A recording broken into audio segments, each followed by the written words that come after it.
labāk dzīvot. Esiet sveicināti. Tā ir bijis vienmēr, līdz ko kaut kur notiek kāds lielāks, arī praktiski profesionāla, vai nu basketbola, volejbola vai kāds cits turnīrs, tad parasti atskan kāds zvans, klausies, jūs vēl tur spēlējiet.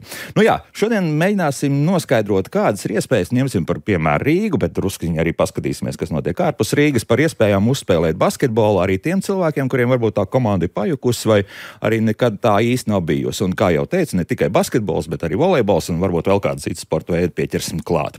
Mani studijas viesi, Latvijas lielākās basketbola līgas amatieriem vadītājs Krišs Rauska. Krišs, sveiki! Labdien! Un Pasportosim LV vadītājs Jānis Spruksts. Labrīt! Jāni, es neticēju, ka var būt 2 spruksti. Var gan, ir pat vairāk. Ir pat vairāk, jā? Jā. Tas nav hokejists Jānis, bet Jāni, volejbols ir bijis pamatā kādreiz kaut kas. Basketbols, volejbols. Basketbols un volejbols. Jā, ko sākam? Krišs, sezona laikam tūlīt ies vaļā, jā? Tā būs. Jā, šobrīd mēs vēl uzsākam pieteikšanos, gaidām komandas, gan jaunas, gan iepriekšējās, un sezonas starts būs sākot ar oktobra sākumu. Tā geogrāfija tev ir kāda? Tā ir pārsvarā tomēr Rīga, bet ir arī komandas, kas ir ārpus Rīgas. Jā. Rīga, Pierīga un spēlētāji, kas ikdienā dzīvo Rīgā, vai arī mums ir pat komandas, kas brauc no dažādiem Rīgas reģioniem spēlēt sestdienās vai svētdienās uz Rīgu un mērot spēkus ar citu, gan Rīgas, gan citu reģionu komandām. Tev ir pienākuši vēl vairāk sporta veidu klāt. Kas ir panākuma pamatā? Kas ir? Tur mazliet savādāk ir, ka mēs kopā ar dombiedriem gan no hokeja, gan no volejbola izveidojām kopīgu platformu entuziasti, un attiecīgi mēs visi 3 sporti brālīgi ejam kopā un mēģinam kaut kādā veidā viens ar otru attīstīt attiecīgi entuziastu amatieru sportu un padarīt to profesionālāku. Un tomēr tā interese nezūd, neskatoties uz to, ka es jau ar tādu gadu pieredzi, daudz gadu, 10 pieredzi, jau var teikt tā, ka, protams, ka ik pa brītņiem līdz ko nonāk pie kāda vecuma, tad kaut kādas daļa no cilvēkiem vai nu traumu dēļ, vai ģimenes apstākļu dēļ, vai kā citādi beidz spēlēt. Tas joprojām ir jaunatnes sports, tomēr, vai ir tādi, ko mēs varam uzskatīt arī par veterāniem, tie turpina basketbolu spēlēt un tikai. Mums tas diapazons ir ļoti plašs. Mums spēlē gan jaunieši, kas tikko pabeiguši sporta skolu, gan pieauguši cilvēki, kuriem ir 30 līdz 40 gadi. Mums spēlē gan arī veterāni, kuriem jau ir pie 70 gadiem, gan tēvi ar dēliem, kuriem ir 15, 16 gadi, kuri vēlas uzspēlēt ar saviem vecākiem. Tas diapazons ir ļoti, ļoti plašs, gan vīrieši, gan sievietes. Un, teiksim tā, arī tas līgas sadalījums ir tā, augšgals tur ir, neteiksim, ka ļoti profesionāli, bet katrā gadījumā tie ir augstas raudzes basketbolisti, kas tev tur ir, jā vai ne? Tie ir gan izbijušie Latvijas izlases spēlētāji, tie ir gan spēlētāji, kuri ir augstākajā līgā spēlējuši, gan šobrīd spēlē 2. līgā pēc spēka, 3. līgā pēc spēka, ir dažādi. Tā kā gluži nevar to nosaukt pilnīgi par tādu pilnīgi amatieru, bet ir arī apakšējās divīzijas, kurās var spēlēt arī spēlētāji, kuri ir tikko sajutuši to kāri, pašiem pamēģināt uzspēlēt basketbolu, iziet ārā no treniņu režīma un beidzot paspēkoties ar citiem un saprast, kāds ir viņu līmenis. Kā tās komandas tiek saliktas kopā, paši izveido un tad nāk pie tevis ar pieteikumu? Pārsvarā tā. Komandas apvienojās, izveido, vai tas ir darba kolektīvs, vai tā ir jaunatnes sporta skolas censoņi, gan ir arī varianti, kad mēs palīdzam komandām izveidoties. Attiecīgi mēs veicam aptauju, aicinām spēlētājus, kuri meklē sev komandas biedrus, pieteikties brīvajos aģentos, un tad attiecīgi citas komandas viņas draftē. Un bieži vien ir tā, ka, ja komandai ir palikuši no pagājušā gada kādi 5 spēlētāji un viņiem vajag pielasīt vēl tos 5, tad viņi attiecīgi no tā plašā lista, kas mums ir tur aptuveni 50, 30 spēlētāji. Nosacīt brīvie spēlētāji, jā? Brīvie spēlētāji, kas grib, viņi var pielasīt tos 5 vai 10 spēlētājus. Un tā sadarbība pārsvarā tad turpinās, teiksim, šīs komandas, teiksim, kodols, kas uzņem, teiksim, tos jaunos spēlētājs, viņi tā spēja arī turpmāk spēlēt, vai tomēr tad, laikam nesanāc, tad gan laikam ir dažādi, jā? Ir ļoti dažādi. Jā. Ir tādi, kas pateicoties tieši šiem brīvajiem aģentiem, spēja atrast sev patstāvīgus komandas biedrus. Un mums ir arī īstenībā tāda laba pieredze, ka mums ļoti daudz ir raksta ārzemju cilvēki, kas ir pārcēlušies šeit, vai nu viņi studē, vai nu viņi šeit strādā, un viņi meklē vietu, kur viņi varētu uzspēlēt basketbolu. Viens tas ir treniņi, otrs tas ir sacensības, un dažādāk ir. Tā kā mums ir daudz gadu laikā bijuši dažādu valstu pārstāvji. Un, principā, te nav svarīgs kāds sporta veids, visur apmēram tā sistēma ir viena tā pati, ja? Jā, atšķirās tikai valstis, jo, pieņemsim, hokejistiem, cik es zinu, tur arī karavīri spēlē kanādieši, kas grib izmēģināt hokejā spēkus, un tad viņiem ir lieliska platforma, kur to izdarīt. Un tagad arī iespējams kāds soms te mums parādīsies, tad tie jau arī noteikti spēlēs gan volejbolu, gan hokeju, vai ne? Ticādāk, jā. Labi, bet tagad, Jāni, šis koncepts, es to uzzināju no mūsu pašu kolēģa. Jā, tad, kad viņš izstāstīja, kā tas viss pie jums notiek, es teicu, šitas gan ir laba lieta, vai ne? Sevišķi tad, ja tu tiešām esi, tā kā laikam arī pamats stāstam, pirms 12 gadiem ierodas cilvēks Rīgā un saprot, kur tagad es ko darīšu, jā? Tagad jāsāk stāstīt, kas tur visam, kā tā sistēma tiek veidota. Tā sistēma tiek veidota, kad cilvēks, kurš grib atsākt spēlēt, pēc kaut kādas pauzītes, viņš var forši aizpildīt anketu, norādīt to savu spēlēt prasmi, un tad mēs viņam atrodam vispiemērotāko treniņu. Jo tai basketbolā un volejbolā galvenā tā sāls ir atrast tādu grupu, kura spēlē daudz maz tavā līmenī.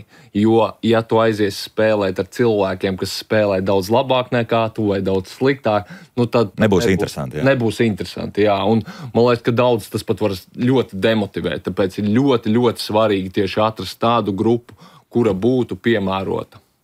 Kā tas notiek? Tu pats novērtē to pēc kaut kādas skalas, kas tu tāds esi un ko tu vari? Vai? Mēs tur kopā ar to cilvēku sadarbojoties. Pirmkārt, cilvēks aizpilda anketu, kur viņš noraksturo to savu iepriekšējo pieredzi, un papildus vēl mēs esam sagatavojuši tādus kā video, no dažādām grupām, kur cilvēks var paskatīties, kura grupa tad būtu tā īstā. Jo tā vārdiem pateikt, kāds tad ir tas mans līmenis, ir ļoti sarežģīti. Jo, ja pasaka, tur man ir vidējs līmenis, ko tas tagad nozīmē? Jo īstenībā tādā volejbolā tur ir super svarīgi trāpīt tajā īstajā līmenī, jo citādi tā spēle vispār neiet. Un ar tiem video mēs tad varam tiešām dabūt to, ka cilvēks pastāsta, tā ir mana grupa. Ja vārdos pateikt, tad tas ir ļoti sarežģīti. Tad nesāks viss no nulles, teiksim tā, ka šeit ir kaut kāda nosacīta zemākā līga. Tā nav, jā? Tātad uzreiz tu sāc kaut kur, teiksim tā, pēc savas vēlmes pēc būtības.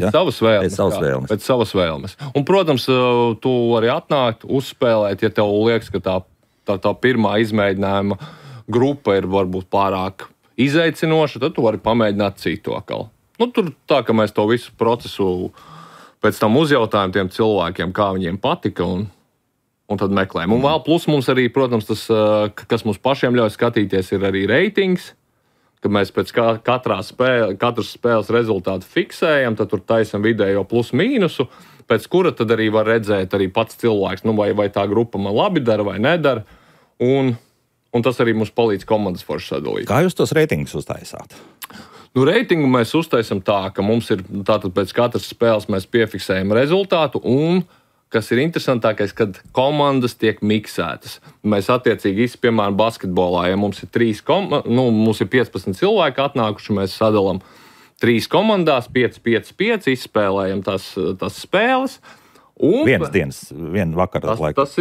Tas ir pat vienkārši 5 minūtes viena spēle. 5 minūtes, un tad mēs tās spēles esam izspēlējuši, un tad jau tā sistēma sataisa jaunu apli pa lielam, kur ir cits sastāvi. Un tad tās komandas tā kā tiek rotētas, tad mēs jau varam gūt kaut kādu priekšstatu par tā cilvēku spēlēt prasmi. Jo, ja būtu konstantas komandas, tad kā tava komanda paveicās, tad tur pa lielu vajag kaut kādus jau advancētākus rādītājus, tā kā Krišam līgā, kur tur fiksē, cik ir atlēcošās bumbas. Bet šeit jūs fiksējat tā piecinieka rezultātu, nevis individuālo, bet piecinieks. Tieši tā, bet beigās no tā... Tāpat jūs statistiski izvēlkat, jā? Kristalizējāt, jā, kaut kādā ziņā, jo... Un mums arī tās komandas nav tā, ka mēs viņus uz Enik, Benik, Sikels sadalām. Tur ir atkal pēc tā reitinga tiek sadalīts. Pēc auguma arī kaut kādu svaru vai vēl kaut kas tas tiek ņemts vērā? Tur ieliekam kā parametru. Lai nesanāktu tā, ka, piemēram, tur pēkšņi vienā komandā visi 1,60 m, otrā visi 2 metrnieki atnākuši. Kaut gan gadā ir arī gadījumi, ka tie 1,60 m atspēlē, jo mēs vienreiz tur tieši bijām tādi laimīgi sagadījāmies, visi tur 2 metrīgie domājām, tik būs, tad beigās nekā, jo. Tālmetieniem dod vairāk punktus. Tā ir. Arī starpcīt, bet tālmetiens arī jāmēt iekšā, ir arī tam mazajam. Bet labi, un tad nākamajā dienā, tad cik reizes nedēļā šādi tad jūs pulcējaties? Mēs katru darba dienu mums tur ir, un arī svētdienās mums ir. Restīvi var katru darba dienu, bet visdrīzākais jau ne katru darba dienu. Tas varbūt pat trāku. Es teiktu kaut kur 1 līdz 3 reizes nedēļā. Ja ar volejbolu varbūt ir tā, ka volejbolu tomēr var mazliet vairāk spēlēt, jo viņš nav tik fiziski izaicinošs kā basketbols. Bet basketbolu es teiktu tā 1 līdz 3 reizes nedēļā tas būtu. Optimālais variants, jā. Bet ir kāds, kas skrien vairāk? Ir es pats, jāsaka, tas basketbols citreiz tiešām un volejbols var kļūt par atkarību, jo es tur kaut kādu vienu laika posmu pilnīgi crazy, tur katru dienu 3 stundas. Labi, nevajag par šo. Tas viss parasti beidzās bēdīgi. Jā, labi. Bet tagad tā. Tā pieņemsim tā viena diena tiek izspēlēta, tad šie piecinieki mainījušies, sastāvi atkal ir mainījušies, ir kaut kāds reitings parādījies, kas notiek tālāk? Tālāk tad cilvēks, ja viņam patika tā vieta, kur viņš bija, tad viņš var tur pieteikties uz regulāru spēlēšanu, un tad viņš vienkārši nāk. Un tad viņš, ja viņam pēc kaut kāda laika atkal gribās kaut ko tur pamainīt, kaut ko stiprāku, tā citreiz notiek, it sevišķi volejbolā, tad var pēc tam pamainīt. Tad piecinieks mainās. Pa lielam sastāvs tās vienas grupas ietvarā īpaši nemainās. Ir tā, ka tur ir tāds kodols, tu pievienojies tam kodolam, ja tev tas līmenis patīk, tad tur to arī spēlē. Bet, ja tu kaut kādā gribi vēlāk kaut ko mainīt, tad tu vari pārcelties, piemēram, uz kādu stiprāku grupu. Mums arī tā, ka mēs bieži piedāvājam iespēju izmēģināt dažādās grupās, uzspēlēt tā, ka tu varbūt tur spēlē standartā trešdienās 18:30, bet tu kaut kad aizēji vēl uzspēlēt tur piekdienās vai svētdienās, un tad tu vari patestēt tās grupas. Un ja pēkšņi jūt, ka tā komandas ķīmija ir izveidojusies, tad dodas pie Kriša, tā varētu būt. Jā. Gandrīz, jā. Vienīgais mums ir tā, ka mums tomēr ir... Mums ir jau no pašiem iesācējiem tā, bet ir arī, protams, labi spēlētāji, bet arī tas mūsu jau vidējais līmenis. Mums te vieni čaļi tieši uztaisīja komandu un aizgāja pie Kriša spēlēt. Jā, nepavilkā tomēr. Bēdīgi viņiem gāja 10 spēles, 10 zaudējumi, un tā arī bija zemākā līga, jo īstenībā tajās entuziastu līgās, pat zemākajās līgās, tas līmenis ir ļoti cienījams. Mums tomēr... Es nevarētu teikt, ka mums pat tie labākie spēlētāji, kas mums ir, ka viņi varētu spēlēt kaut kādās entuziastu augstākajās līgās. Tā, ka tas jau tomēr, ja ir tāds super nopietnas līmenis, tad varbūt pat mēs neesam īstā vietā. Tad tāds tīrs amatierisms. Cilvēki, kuri nav bijuši, saistīti ar sporta skolām, nav kaut gadu tur notrenējušies vai kā citādi, tad šeit ir tas, kur var pamēģināt. Ja sporta jaunatnes līgās, kas ir spēlējuši tie visi, bet tā kā Krišs teica, ka viņam ir kaut kādi bijušie profesionāļi. Tas ir augšā. Tas noteikti. Tāpēc jau mēs citreiz smējamies, ka mums kāds saka, ka es neesmu profesionāls. Jā, bet Krišs ir jau tā, kā arī entuziastu līgā, pieņemsim, ja tu tur tiec jau tajās drusku augstākajās līgās, tad tur arī tas līmenis varbūt pat ir drusku zemāks nekā tur tu pašs apakš, tāpēc, ka cits sāk, vai tu tomēr mēģini uzreiz skatīties, ko tā komanda var un pacel uz augšu kaut ko. Ir dažkārt īstenībā grūti, ka mēs paši smējamies par to, ka komandas, kas uzvar, pieņemsim, tur 4. līmeni vai 3. līmeni vai 5. līmeni, viņiem saka, viss, tā kā nākamā gadā tev jāiet tur līga augstāk. Jā. Viņi saka, mēs tur labāk. Un tad aptuveni ir tā, ka tu esi labāk tā kā pirmais ciemā nekā pēdējais pilsētā. Tāpēc arī ļoti bieži sanāk arī tieši tā, ka 4. līgas augša ir stiprāka nekā 3. līgas apakša.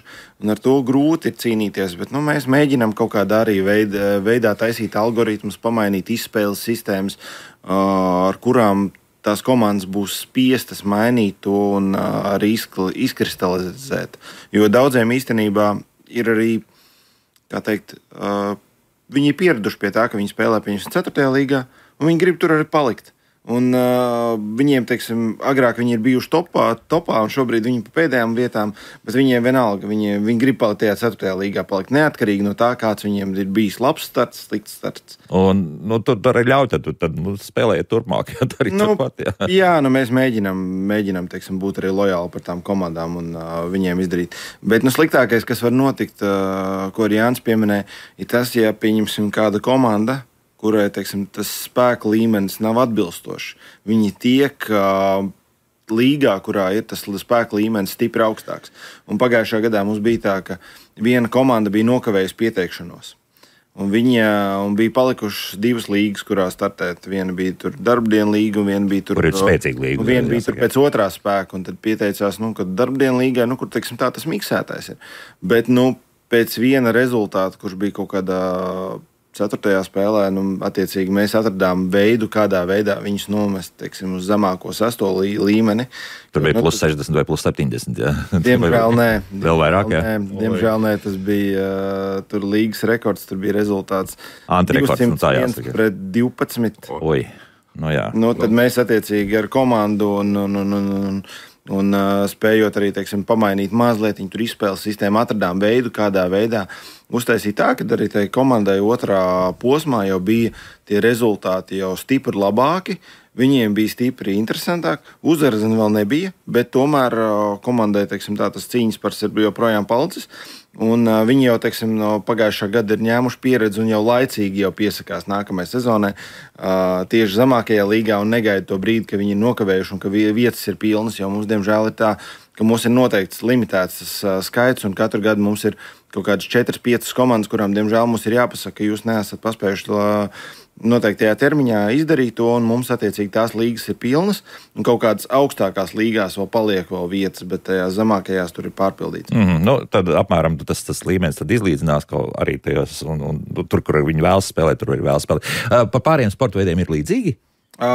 Hokejā tur ir ļoti nopietna atlase, tur viņi ļoti pieiet tam visam skrupulozi, jo hokejā tur tas viens spēlētājs var ļoti daudz izteikt, un viņi, teiksim, ļoti skatās par to, kāda ir tam spēlētājiem bijis tas viņa dosjē, attiecīgi karjeras izraksts, un tajā brīdī, ja tu pieņemsim bijis augstākajā līgā, Latvijas, piemēram, tad tu nedrīksti būt zemāk, pieņemsim, par kaut kādu X līgu, vai tā ir, pieņemsim, kaut kāda 4. līga zemāk, vai 5. līga, precīzi nemācēšu pateikt. Tātad, ja Jānis Spruksts izdomātu uzspēlēt, tad viņam automātiski būtu jāiet tur spēlēt. Augstākā līga vai varbūt viena līmeni zemāk, bet ne ārpus šīm līgām, bet tur ļoti, ļoti skatās visu to. Un volejbolā tad arī līdzīgi, jo tur, man liekas, ka volejbolā vēl izteiktāk tas varētu būt. Tur, teiksim, parādās diagonālīte viena, kas māk tā riktīgi iegremdēt, ja tur var. tur arī tā spēle pilnībā apstājās. Tie pretinieki ir uzreiz, viņi ir daudz vājāki, tad tā spēle ir pilnībā izjukusi, jo basketbolā tā vismaz vēl kaut ko var paskriet. Tā ir, jā.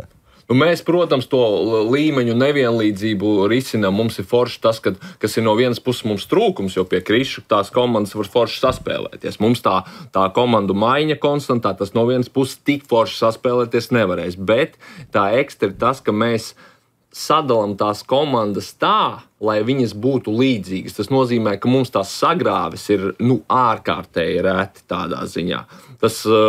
Jo mums tieši tas reitings, viena no tām galvenajām ekstrām, viņam ir nevis tas tikai, ko es tur pirmajā vietā esmu, bet mums tam reitingam tā galvenā doma ir, lai mēs forši sadalītu tās komandas, un tad arī cilvēks var to plūsmas stāvokli, flow state dabūt, kad tu spēlē tieši tādu komandu, kas ir tavā spēkā. Un tad arī tu visvairāk vari izbaudīt to basketbolu vai volejbolu. Bet arī šādā līmenī spēlējot, tas reitings var augt. Jā, noteikti. Un kas tad notiek ar labiem reitingiem? Tad jāiet ar labiem reitingiem mēs iesakam pārcelties uz stiprāku grupu. Jā. Tur, piemēram, volejbolā galīgi mums ir pretējā problēma, ka skrišam, ka tur atkal visi laužās uz to stiprāku līmeni. Jā, tur ir tā, ka citreiz pie visa vainīga komanda. Bet es iedodiet man labu cēlāju, un es visu izdarīšu. Jā, es visu izdarīšu, un man lūdzu stiprākajā grupā, kaut gan reitings negatīvs, un tad, kāpēc tā, tad saka, ka reitings neparāda tur vai vēl kaut ko.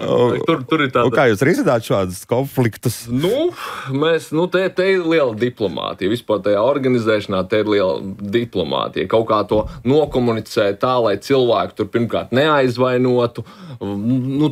Tur ir liela māksla. Tas ir, kā saka, gadu gaitā atstrādāts.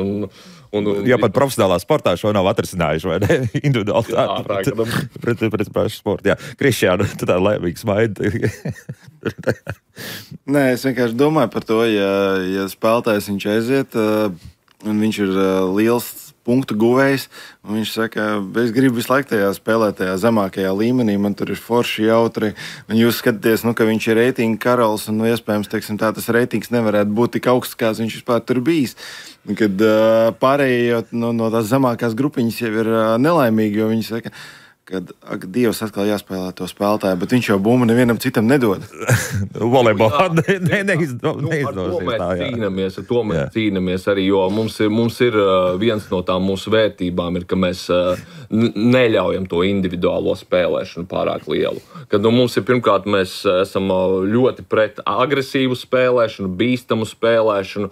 Mēs vispār vairāk virzamies uz tādu mazliet varbūt pat maigāku basketbolu nekā standartā, jo mums ir tas noteikums ir mums pat pats specifisks.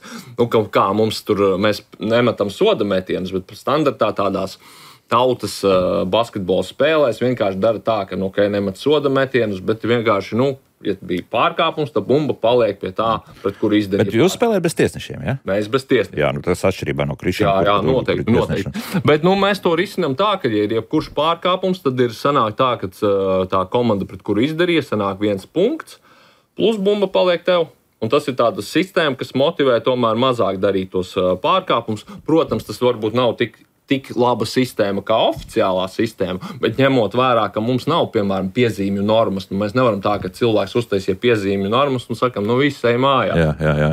Nospēlējis treniņu līdz galam, jā. Bet tai pašā laikā, ja nav nekādas sankcijas, tad atkal sanāk tā, ka es esmu bijis treniņos, kur tur nevis basketbols, bet regbijs, ka apmēram tu tur apspēlē to cilvēku, viņš tevi no aizmuguras parauj atpakaļ, vai tur daudza visu laiku ar roku. Respektīvi, rūpības tiek izslēgts ar šo +1 pēc būtības. Jā, un arī, protams, ar to, ka ja kāds pasaka, ka kāds vienkārši bīstami spēlē, jo citreiz jau var arī netaisīt pārkāpumu, bet vienkārši spēlēt bīstami, kaut kur tur lidot, taisīt, tur apmēram Denisa Rodmana stilā spēlēt, pret to tas mums īsti nepatīk. Un savukārt volejbolā tīkla skaršana laikam... Jā, vai gāšanās otrā pusē, kas ir atkal, jo citādi volejbolam jau nevajadzētu būt kontakta sporta veidu, bet ja viņš kļūst par kontakta sporta veidu, tad jau ir liela problēma. Tad liekam, negluži punktu, bet tā, pauzi. Jā, tur mēs vienkārši tad runājam ar cilvēkiem. Bet nāks kāda arī tiešām diskvalificēt un teikt, ka šoreiz šajā līgā... Diemžēl reti, bet dažreiz nākas. Jo, ir arī tāda situācija, ka kāds atnāks, kurš grib būt, teiksim tā, pēdiņās spēlējošais treneris. Ka viņš tur atnāk un grib visus mācīt, kā to labāk darīt. Citreiz tie padomi ir labi, citreiz viņi nav nemaz tik labi, un arī tas veids, kā viņi tiek pasniegti, citiem nosita to entuziasmu. Un tāds viens, kā saka, sapuvis ābols, var uzreiz visu tās grupas mikroklimatu sabojāt. Un tad mēs, protams, nav tā viss tur pārkāpums, mēs tevi tur atskaitam, bet mēs mēģinam ar cilvēku tā kā sazināties, ka ir problēma, ka ir sūdzības, jā. Un tad, skatāmies, kā cilvēks reaģē, vai viņš to ņem vērā, vai neņem vērā, un vairumā gadījumu jau izdodas nonākt līdz kaut kādam bet ir situācijas, ka nav. Bet tas ir ļoti svarīgi, jo tiešām viens cilvēks var pilnīgi izmainīt to sajūtu. Mikroklimatu, jā, kurš tomēr draudzībai ir pamats un tas ir būtiskākais.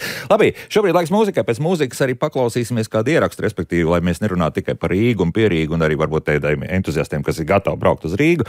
Tad kas mums Bauskas pusē notiek šajā jomā, respektīvi amatieru basketbolā, bet tas pēc 4 minūtēm.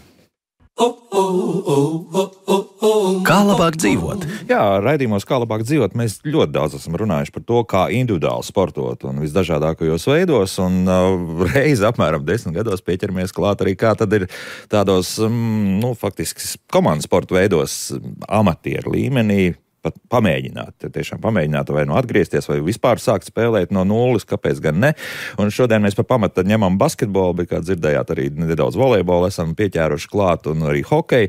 Šeit studijā Latvijas lielākās basketbola līgas amatieriem vadītājs Krišs Rauska un Pasportosim LV vadītājs Jānis Spruksts.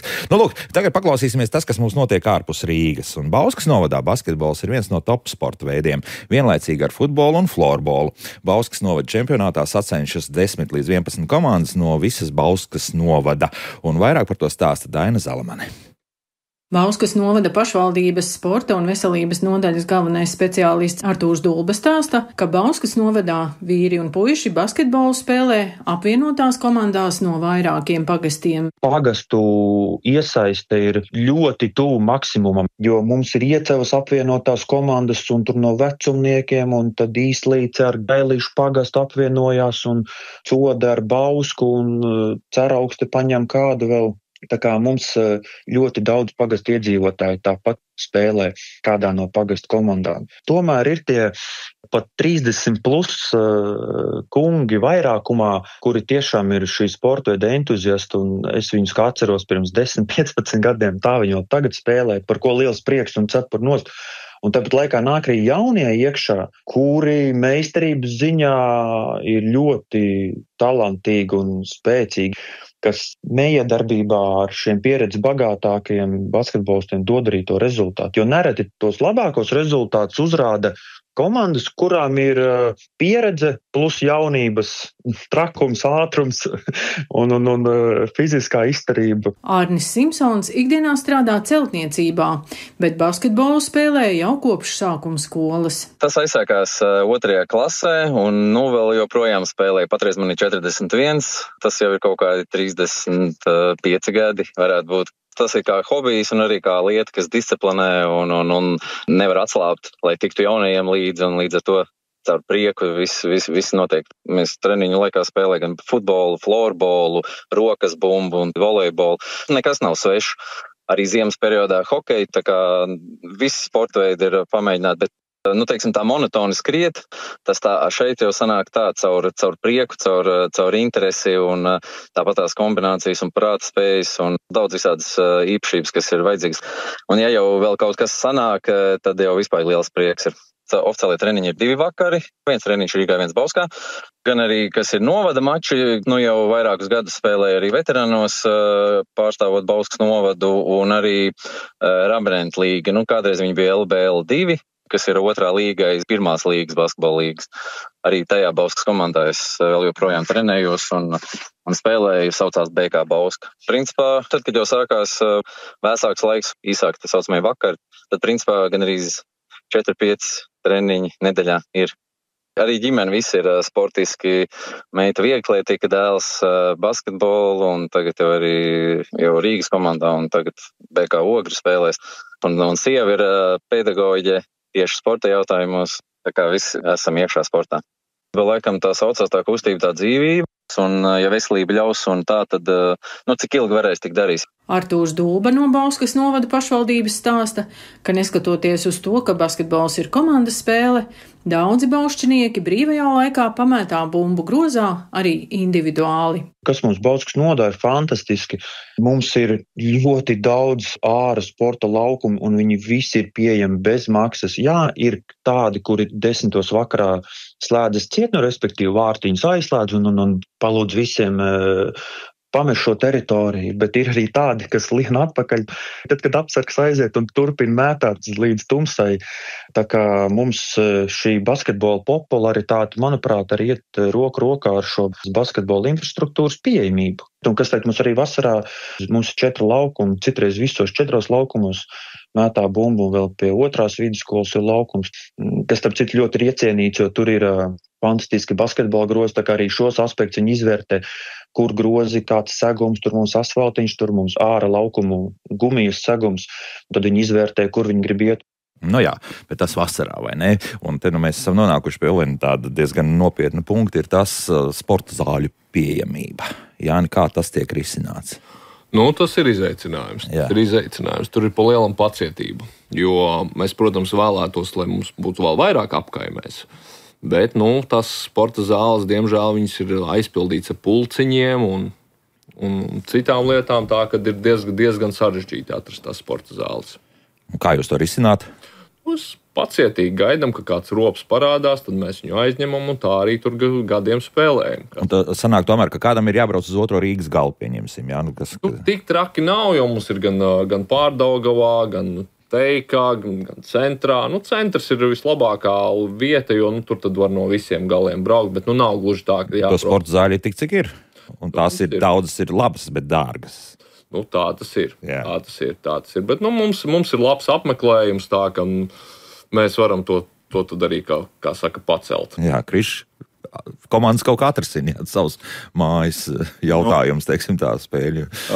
Darbdienās ar zālēm joprojām ir slikti, jo Rīgā ir viņas maz, ir grūti atrast. Daudzām komandām mēs palīdzam atrast zāles. Dažkārt mēs runājam ar pretiniekiem, varbūt viņi var 2 reizes nospēlēt pret kādu komandu, kurai nav īstās zāles, un viņi var savstarpēji atlīdzināt attiecīgi tiem samaksāt par to laiku, par to zāles izmantošanas laiku. Bet mums, teiksim, vairāk spēles notiek brīvdienās, kur mēs attiecīgi nodrošinām zāli. Un tur mums tā zāle ir vajadzīga aptuveni no 9 rītā līdz 10 vakarā. Un tad dažkārt ir tā sāpe, ka mēs īsti nevaram atrast tās zāles. Pašvaldības zāles ir diezgan finansiāli dārgas. Respektīvi skolas, jā? Jā, un pašvaldība mums pēc Covid sagādāja tur arī vienā sezonā mazlietiņā tādu kā pārsteigumu negatīvā ziņā, jo viņi sezonas vidū, kaut kādā februārī, izdomāja, ka Rīgas zālē mēs pacelsim cenu par 70%, kur mēs vispār nebijām gaidījuši, un mēs vispār skatījāmies, kā tas vispār ir iespējams. Un īstenībā tas mums ir, kā teikt, nesaprotami, kāpēc visur tiek sludināts, ka tautas sports ir svarīgs, kustieties un tā tālāk, bet tāpat laikā jūs paņemat un uzliekat lielas cenas, lielas izmaksas, un daudz zāles mēs bijām spiest aiziet no viņām, jo vienkārši tās izmaksas ir nepaceļamas. Jā, un mēs joprojām redzam, ka tās zāles, agrāk mēs izmantojām viņas no 9 rītā līdz 10 vakarā. Šobrīd labi, ja tur ir 1 vai 2 stundas viņas aizņemtas, un pārsvarā stāv tukšs. Pārsvarā stāv tukšs, ja pašvaldībai, diemžēl, tā ir labāk, viņi teiks, labi, tur ir elektrība jātērē, tur dušas tāpat, iedomājies, tad vismaz 12, varbūt cilvēki, 10 cilvēki nomazgājas, un vēl kaut kas, tas viss maksā, viņi kāds ir sarēķinājis to. Pie lielam elektrību ūdens, iespējams vēl nolietojums. Tās ir tie 3 komponentes, kuras tām pašvaldības zālēm ir jāsadz, jo pārsvarā apsargs tur ir, siltuma tāpat tās maksā, pārējās uzturēšanas izmaksas tāpatās ir, jo tās ir attiecīgi skolas zāles, un tur nevar arī nogriezt tur siltumu, un brīvdienās viņi būs pilnībā augsts vai nepieejams vai vēl kaut kas. Tāpat laikā tev ir zāle, kur tu varētu izmantot, bet tāpat laikā mums ir ļoti laba sadarbības ar citām pašvaldībām, un diemžēl mēs esam spiesti izbraukt ārā no Rīgas, lai spēlētu citās zālēs, un es gribu pateikt lielu paldies Ādažu pašvaldībai, kas ir diezgan pretīm nākoša un saprotoša. Un, attiecīgi, viena no zālēm, kur mēs aizvedam, ir Ādažu. 1 vai 2 zāles, kurā mēs spēlējam, komandām ir neērtāk izbraukt ārpus Rīgas, bet tāpat laikā tas izmaksu pieaugums nav tik ļoti liels, pateicoties tam, ka mums ir iespēja aizbraukt uz citu pašvaldību un uzspēlēt tur ļoti labās un sakārtotās zālēs, kas Rīgā maksātu 5 reizes vairāk. Te viens paradoks, par to Edgars mums jau ir uzrakstījis. Noteikti jūs varēsiet komentēt. Fakultatīvā basketbola pieejamība skolās ilgstoši bijusi katastrofāla. Kāpēc bērns savā skolā netiek zālē basīt uzspēlēt pēc stundām? Vienīgā iespēja ilgstoši ir bijusi tikai par maksu. Uzskat, ka visās skolās jābūt obligātai sportošanai pēc stundām vienādā līmenī vai sporta veidā. Galvenais, lai bērns ir ieinteresēts un kustas. Tas liekas, ir no direktora atkarīgs, ka tās pāris stundas noteikti, ka tur var būt arī tukšs pirms nāk sporta skolas un tā tālāk. Ir skolas, kuras vienkārši negrib izīrēt zāles. Viņiem ir zāle tukša, bet viņi vienkārši negrib tur to visu krāmēšanos, un tad viņi viņas neiznomā vispār. Bet, pa bērniem runājot, bērniem tiešām prasītos arī vairāk kaut kādi basketbola treniņi un arī kaut kā valstiski varbūt to vajadzētu organizēt arī un ne tikai spiest uz to, lai mēs visus pa profesionāļiem padaram, bet arī līdzīgi tā kā mums ir pieaugušiem prasītos bērniem, ka būtu kaut kā arī pa grupām salikts un kad varbūt ir grupas, kur nav mērķis uzreiz kļūt par kaut kādu NBA basketbolu. Respektīvi, nevis jaunatnes basketbola līga, bet vēl tāds atsevišķs turnīrs, kur pamētāt bumbu. Kuri neplāno nekad būt profesionāļi, kuri tur arī nav gatavi trenēties, 5 reizes nedēļā, bet ka viņiem jau iedod bērnībā tādu foršu sajūtu tam basketbolam, jo ko skolas basketbols citreiz sliktu izdara, ir tas, ka tur ir baigais mikslis, tur ir bērni, kas iet kaut kādās basketbola skolās, vai kuram vienkārši ir talants lielāks, un tad viņus laiž uzspēlēt kopā to basīti kopā ar pārējiem. Un tad tie pārējie tur vienkārši skraida, viņiem bumbu neviens nedod, un viņiem liekas, tas basketbols ir kaut kas stulbs. Bet, ja mēs uztaisītu tā pa grupām, kad ir tiešām kaut kāda arī iesācēja grupa bērniem, tad super, tad bērni uzreiz atrod to azartu. Man interesants piemērs, es pie mājas sāku savus daudzstāvu taisīt meitām futbolu. Viņas nav nekāds futbolists, vienkārši bērniem futbolu. Un tur arī tie bērni lielākā daļa, es negribu nekādu futbolu, man riebis futbols, bet beigās, kad viņi uzspēlē līdzīga līmeņa spēlētājiem, tad uzreiz, kad būtu parādās azarts un vispārējais. Futbols, tur kā atkarība uzreiz izveidojas. Sākam atgriezties pie sētas mačiem, ja tā var teikt. Tas, kas kādreiz bija un ka diemžēl tie vietāluņi drusku pabīdīja viss atkal iekšā. Jā. Tā tas, diemžēl, ir.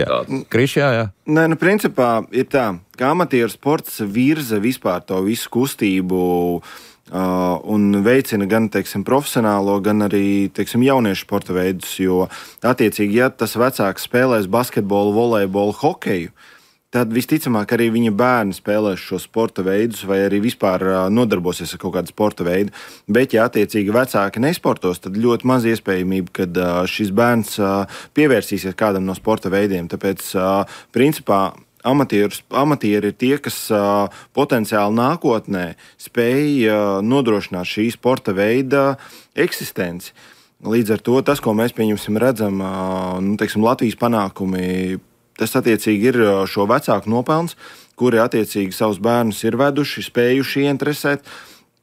Un arī pieņemsim, kad bijuši kaut kādi tie paši, 2000. gadu, kad bija ASK Barons, tas arī nesa lielu basketbola popularitāti, kur bērni gribēja, un iespējams šobrīd mēs redzam tā visa darba augļus, kuru attiecīgi paudzes ir uzauguši. Kur skatoties arī profesionālo sportu, jā. Bet tas apsit man arī šāds jautājums mājaslapā. Tad šis Eiropas čempionāts basketbolā radīs pieplūdumu?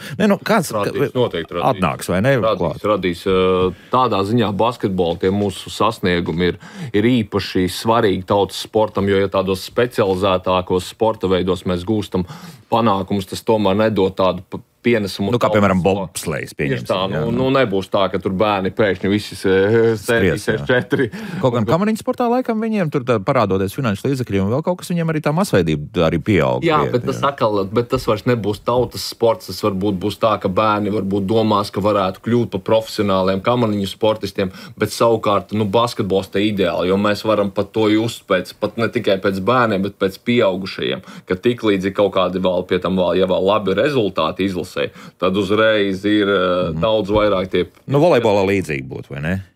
Volejbolā ir interesanti. Volejbolā tomēr populārāks ir pludmales volejbols. Tā ka tas pludmales volejbola panākumi arī tieši pārnesās uz zāles volejbolu. Tā ka tur nav tā, jo lielo volejbolu tā tā kā viņš nav tik populārs, jo mums arī nav tur tādi panākumi, bet savukārt tas pludmales volejbols tā kā mums ir ar tiem pasaules reitingi vadošajiem, ka bija jāsam gandrīz vairāk arī uz to zāles volejbolu. Nu jā, ar laiku, jā. Nu un arī laukums šobrīd ir daudz, un tagad tas pats pludmales volejbols, ja tomēr var spēlēt arī ziemā, nu ir pietiekami daudz vietas, kur tagad jau tādas ir, vismaz ap Rīgu ir tā, jā. Jā, Krišu, vēl, ko tu gribēji teikt? Nē, es vēl viena lieta, ko es gribēju arī pieminēt, to, ka ir šie ārpus Rīgas reģionālajie čempionāti, un pirms pāris gadiem līdz Covidam mēs viņus arī apvienojām, un attiecīgi mēs piedāvājām komandām sacensties starp šīm līgām Kurzemē, Vidzemē, Zemgalē, Latgalē savā starpā, un vairākus gadus mēs spēlējām tādu kā čempionu kausu pirms sezonas, kurā mēs noskaidrojām stiprāko komandu. Un tagad jau mēs mazliet tas projekts ir apsītis, bet Kāpēc? Tagad dēļ Covida viss kaut kas mainījās, un mēs nespējām to tā kā atsākt. Un arī, teiksim, tajā brīdī arī citas ekonomiskās situācijas, kas pieauga visas izmaksas, līdz ar to mēs arī sapratām, ka šobrīd mēs to projektu atliekam. Bet šogad mazliet mēs citu projektu virzīsim. Šobrīd mēs mūsu līga uzsāk draudzību ar lietuviešu līgām, un iespējams, teiksim, jau gada beigās mēs aizvedīsim savstarpējus čempionātus ar Lietuvas līgām. Būs pamatīgs kapiņš. Jā, attiecīgi mēs varēsim, kā teikt, atspēlēties iespējams par to, ko mēs pirms dažām dienām piedzīvojām.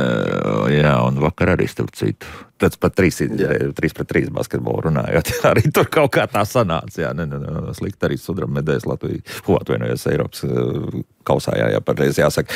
Tā, vai ir zināms, cik cilvēku Latvijā spēlē basketbolu amatieru līmenī? Vai pēc šī Eiropas čempionāta basketbola skaits Latvijā pieaugs? Vai tieši otrādi, šo otro jautājumu mēs esam atbildējuši, bet tas pirmais licences jau var saskaitīt, bet tās jau attiecas arī uz LBL. Jau mēs skaitījām, ka mūsu līgā aptuvenais dalībnieku skaits ir aptuveni kaut kāds 1850 līdz 1900 aptuveni. Tie ir unikālie dalībnieki, kas spēlē. Nu, daļa tev vēl spēlē arī citās līgās. Tur. Nē, tas ir saistīts ar to, kas, teiksim, ir mūsu līgas ietvaros aptuveni, teiksim, tā 1850 dalībnieki. Tas ir unikālie spēlētāji, kas ir spēlējuši kaut vai, teiksim, vienu spēli vai divas spēles vai ir vispār, teiksim, tā pieteikti. Protams, tie cilvēki var spēlēt arī citos čempionātos, bet es pieļauju, teiksim, tā, ka tā masveidība basketbolā salīdzinot ar pieņemsim, hokeju vai volejbolu ir ievērojami lielāka. Otrā vietā varētu pēc masveidības būt volejbols, un pēc tam hokejs, ja mēs tā liekam. Jā, volejbols arī ir. Mums volejbols īstenībā ir pat vairāk nekā basketbols. Jo cilvēki kaut kā no basketbola vairāk baidās, jo liekas, ka viņš ir tur izaicinošāks, bet īstenībā pat basketbols kaut kādā basketbola ir vieglāk iesākt nekā volejbolu, jo tur tev nevajag nekādu baigo tehniku. Pa lielam, ja tu atrodi atkal to īsto grupu, tad tev arī tur nevajag būt sprinterim kaut kādam, un tu vienkārši ar savu līmeņu cilvēkiem spēlē, tev nevajag tur sevi visu atdot uzreiz. Jā, neiemetīs tev tur izpunktnieki, kaut kā jau to bumbu vienreiz grozā dabūs. Tieši tā, un tad arī tev kaut kas tur nesanāks, tad tu tur, kā saka, nesabojās visiem pārējiem spēli. Jā, ar hokeju ir sarežģītāk noteikti, vai ne? Hokejā sarežģītāk, bet hokejā jau arī, teiksim, ir tās zemākās līgas, kur cilvēki cenšas, cīnās un teiksim, tā iet soli pa solim ar treniņiem, ar visu pārējo, bet, lai spēlētu hokeju, tur ir mazliet grūtāk nekā spēlēt basketbolu, kur jau tev prasmes jau ir iedotas jau skolas laikā, jo gandrīz visi mēs spējam driblēt, iedot piespēlei, uzmest pa grozu, ja mēs kaut kādu elementu nemākam, teiksim, tas ir pāris mēnešu jautājums, un mēs varam ļoti, ļoti uzlabot savus spējas. Jā, savukārt hokejā tomēr tur slidot jāiemācās un daudz cits. Tur grūti. Ekipējums un tā tālāk. Mēs futbolu esam tā kā palaiduši garām, bet arī futbols ir masveidīgs. Futbolu mēs arī domājam paķert kaut kādu. Jo tas arī tomēr ir. Tas ir pat kaut kādā ziņā viens no pieejamākajiem. Tur piemēram, bērniem ir vispār super uzsākt, jo kas man nepatīk, piemēram... Bet tas būs pat telpu futbolu visdrīzāk. Bet telpu futbols jau ļoti labi pārnesās. Tas pats Ronaldo, nevis Portugāles, bet Brazīlijas, viņš tieši sāka, ka telpu futbolā, ka viņam viņš pat ir teicis, ka tā viņam īstā mīlestība bija. Jā. Kā saka, tas telpu futbols. Vienīgais tas, ka, lai cik dīvaini nebūtu, tur būs vēl lielāks problēmas ar sporta zālēm, tāpēc, ka daudzi nemaz nemīl. Jo futbols tomēr tās zāles var mazliet vairāk pabojāt nekā basketbols vai volejbols. Bet, ko es gribēju teikt par basketbolu, kas man nepatīk priekš bērniem, ir tas, ka mums tiešām ir sataisīts daudz tie korti, kur spēlēt ārā, bet, piemēram, ir 2 korti, 8 grozi, neviena zemā groza. Kāpēc nevarētu tur sākt? Vēl priekš mazajiem. Jā, jo tad varētu, piemēram, kaut kādos 5 gados, lielākai daļai būs grūti iesākt spēlēt. Un ja tu nevari iemest tai grozā, vai arī, man meitai 7 gadi, viņa var iemest grozā, bet viņa tur var iemest, 10% tajā lielajā grozā. Un ja viņi tur sāks spēlēt, tur nekāda spēle neveidosies. Bet, ja būtu zemais grozs, tad varbūt, jā. Tad mana vecuma jaunieši teikt tā, mūsu laikos bija tikai augstie grozi un viss kaut kā spēlēja un tāpat kaut ko darīja. Vai var uzskatīt, ka basketbols ir mūsu nacionālais sporta veids līdzjūtais jautājumu? Jā, noteikti. Mīlestības hokeja noteikti lielāka. Hokejam problēma arī tas, ka, kā jau Krišs teica, ka hokeju vispār ir grūtāk uzsākt. Pirmkārt, viņš ir izaicinošāks un otrkārt arī izmaksas ir lielākas. Basketbolu tur var arī, pirmkārt, skolā forši uzspēlēt, arī ir tie ārā laukumi, tev palielam nav nekādas tur astronomiskas izmaksas. Hokeja tomēr, kaut kāda, piemēram, trūcīgāka ģimene ir diezgan sarežģīta, jo tur tās izmaksas ir diezgan lielas, un tāpēc arī, man liekas, tie mūsu sasniegumi basketbolā arī vienkārši neticami, jo, ja padomājam, cik mēs esam maza valsts, ja mēs kaut kādā FIBA pasaules reitingā esam 9. vietā, tas vispār liekas kaut kāda zinātniskā fantastika. Tu es pateikšu, ka Slovēņi ir vēl arī turpat. Viņi arī, protams, Lietuva arī turpat ir, bet te pašā laikā vēl ņemot vērā, cik basketbols ir populārs, ka tas ir faktiski otrs populārākais sporta veids pasaulē. Labi, tur varbūt kaut kāda teorētiski kriketu varbūt spēlē, bet to mēs, es negribu skaitīt, jo tas ir ļoti tādā, tur viena Indija nodrošina uzreiz. Jā. Tā, labi, liekam lēnā garā punktu. Tad, pieņemsim, pēc vasaras ir sanākuši šķaļi kopā, respektīvi vasaras laikā uzspēlējuši uz āru laukumiem, ja atnāk uzreiz 4 un 5 grib spēlēt, Jāni. Droši piesākt. Galvenais nebremzēt, neieslēgt kaut kādu perfekcionismu, jo ir tur tās ieteikumi, ka tur jāsagatavojās, tur jāaiziet pie fizioterapeita un vēl nevajag to visu. Ja tu esi super perfekcionists, labi. Drusku pastrādāt, tas sev vajag. Bet uzliec tad sev 2 nedēļas termiņu. Ja tu tajās 2 nedēļās to neizdarīsi, tad nāc spēlē un viss būs ok. Un galvenais nebaidīties. Krišs savukārt te drusku vairāk jāpiestrādā, lai tā komanda izveidotos. Vēl ir laiks. Ja tev nav komanda, tu vari droši rakstīt mums sociālajos kontos, meklējot entuziastu basketbola līga un attiecīgi piesakot sev kā brīvajiem aģentiem un iespējams mēs palīdzēsim tev atrast tavu nākamo komandu ar lieliskiem komandas biedriem, bet, ja tev jau ir komanda vai arī tu plāno, tad līdz 21. septembrim brīvdienlīgās un līdz 1. oktobrim sieviešu līgā un darbdienlīgā vēl ir iespēja pieteikt komandu, tā kā aicinu negaidīt pēdējo brīdi, lai mēs spētu arī uzņemt jūs.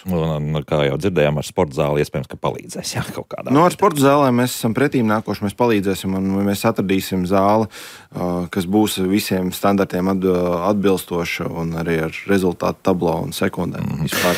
Man jau jautā, tā kā lūk, bet man jau par florbolu jautā, iespējams, ka paņemsim vēl kaut kādu strēķi, tiešām futbols, florbols un vēl kaut ko arī raidījumā, kā labāk dzīvot, kāpēc gan ne. Bet šodien saka paldies, kungi! Latvijā lielākās basketbola līgas amatieriem vadītājs Krišs Rauska un Pasportosim LV vadītājs Jānis Spruks bija kopā ar mums, lai veids, lai skaista un forša sezona nākamā. Paldies. Tiekamies rīt, tad runāsim arī par sportošanu, bet ar suņiem. Jauka diena visiem un tā.